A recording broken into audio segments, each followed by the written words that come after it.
Hello, Mr. President. In 15 minutes, nuclear missiles will impact our nation. I understand that this is your first day on the job, so I'll guide you through it, but you have just a few minutes to decide whether to approve our nuclear retaliation in return. As you are aware, over the past few days, tensions have sharply increased. Only minutes before we noticed the missile, the Allied aerial defense had begun. Our greatest assumption is that the abrupt attack aims to neutralize our greatest number of nuclear weapons. With the situation we are in now, we cannot possibly manage to shoot them all down. This is because of ballistic missiles. When launched into orbit, intercontinental ballistic missiles re-enter the atmosphere over their target, releasing a large variety of warheads. Unlike anything we could muster to pursue them, they are very much higher and faster. We presently know the following. We observed over more than 100 beams of light consistent with ICBM launchers from the enemy's land around 4 minutes ago. We were able to detect this using our new infrared monitoring satellite monitoring equipment, sir. We can presume that the majority of their 90 underground nuclear silos, which are vehicles equipped with massive missiles, were transporter erector launchers because only 30 of them appear to have fired for some strange reason. Why they didn't want to use every one of their silos is a mystery, but after all these years, the majority of them might be broken. Even worse, they might be reserving them for a later date or purpose. It is difficult to be certain of anything, Mr. President, given the ongoing chaos.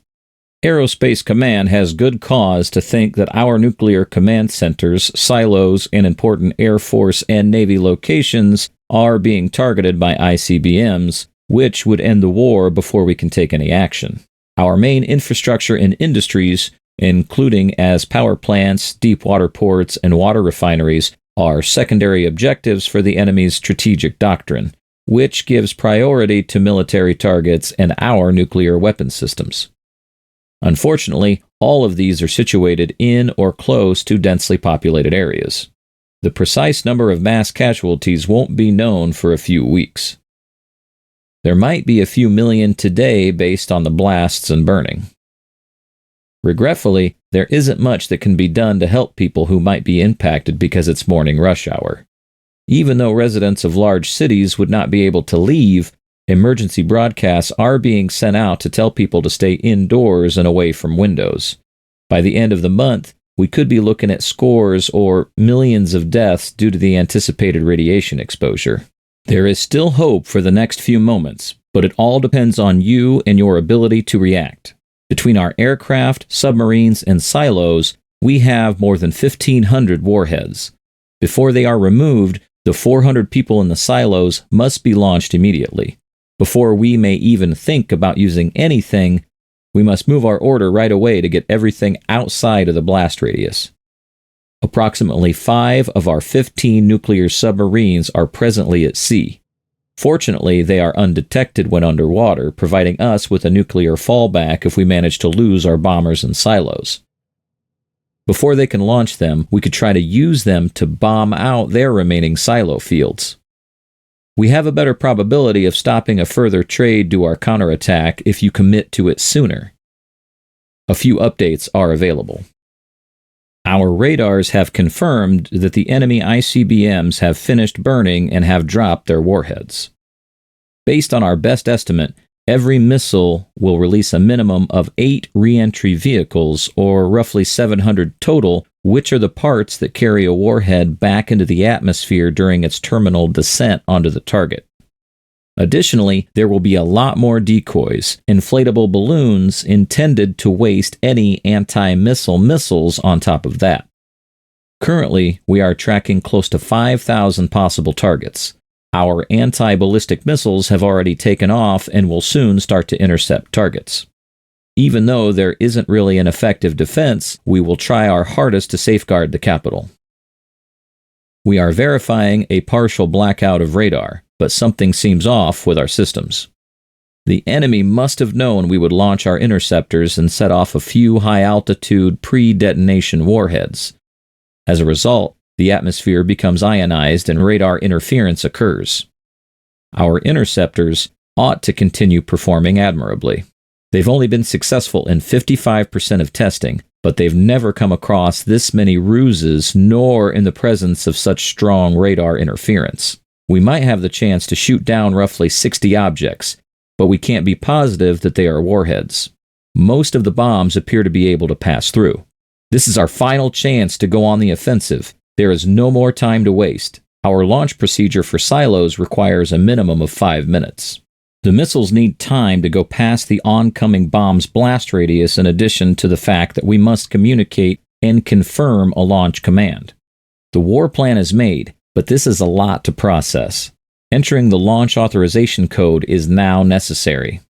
To send them, just press this button. This might be our people's only chance of survival. The fight is over before it has started if this plan is not implemented immediately. This is our final opportunity. The result? Although it's difficult to predict, enemy civilization casualties should be comparable to ours. Immediately, at least a few million. The combined effects of their and our attacks might start a nuclear winter and kill millions of people worldwide. However, this can still occur if we don't strike back. I'm sure you have a lot of questions, but one of the duties of the presidency is to be able to issue commands without always waiting for a response. There is no guarantee that communications or assets will remain intact in a matter of seconds with an enemy attack this severe. We are officially out of time, sir. Can we initiate our launch? This is not a regular war. This only needs to last a few moments for chaos to occur. Even leaders with the best of intentions may launch a missile attack during tense moments due to misunderstandings. A lone person, confused and lacking information. Just one person who chooses to make a decision that will destroy society. In the short amount of time it takes to cross the room, hundreds of thousands of people are killed. This story is purely fictional, and so not real. Though it's fiction, there have been numerous instances in the world where something similar could happen for misunderstanding. Russian nuclear forces were sent into full force in 1955 when its radar picked up a missile launched from a submarine. Then, with barely minutes to spare, U.S. computers in 1979 reported a full-scale Soviet strike. 5 ICBMs fired from the United States were visible on the Soviet satellite alert system in 1983. All 3 of these situations involved misconceptions that led to decisions that created crises. It's possible that the acceptance of nuclear weapons' existence also implies the inevitability of their deployment. But things don't have to be this way in the world. One bomb at a time, even small moves towards dismantling them will eventually lead to a world devoid of them. The globe controlled more than 70,000 nuclear weapons during the Cold War. Thanks to arms control agreements, there are currently about 12,500. While not assured, the advancement is not insurmountable. Governments and militaries are an integral part of their countries, not something distinct from them, and in the same manner as you. What is your view on how a nuclear war will start? Add your comments below. For more skits and fun facts, don't forget to like and subscribe.